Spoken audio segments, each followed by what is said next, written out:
ऐका ना, आज मला जेवण बनवायचं खूप जास्त कंटाळा येत आहे. तर बाईच्या डोक्यामध्ये दोनच वस्तू फिट बसलेली आहे. एक आहे साधी सिंपल खिचडी आणि दुसरी आहे पिठलं भाकर. आता तुम्हाला माहीत आहे पिठलं भाकर बनवत आहे, पण तुम्हाला असा अंधार गडद दिसत आहे. आता काय झालेलं आहे, आज आमच्या घरामध्ये लाईट गेलेली आहे, ती पण 4 तासासाठी गेलेली आहे. इतर टायमाला तर 5-10 मिनिटासाठी जाते, पण यावेळेस काहीतरी थोडंसं बाहेर काम चालू आहे, त्याच्यामुळे 4 तास लाईट येणार नाही असे आमच्या कारभारीच्या मोबाईलवर मेसेज पडलेला आहे. म्हटलं आता 4 तास लाईट नाही येणार म्हटल्यावर 1-1:30 वाजे लाईट यायला, तर तोपर्यंत आपल्याला खावावं तर लागेल बनवून काहीतरी. आता तुम्हाला वाटत असेल की लाईट नाही तुमच्या घरामध्ये, मग तुम्ही बाहेर का नाही गेले. आता बाहेर जायसाठी आपल्या कारभारीचा खिसा गरम पाहिजे.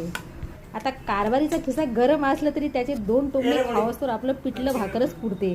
काय फरक पडते, आपल्या इथं 4 तासासाठी लाईट गेलेली आहे. अशा अनेक देशांमध्ये 12ही महिने लाईट आणि पाणी नसते, तरी ते लोक मॅनेज करतात आणि आपल्या फॅमिलीबरोबर खूप खुश असतात. ते लोक अंधारामध्ये जेवण बनवून आपलं चांगल्यापणाने पोट भरतात आणि खूप खुश राहतात ते लोक.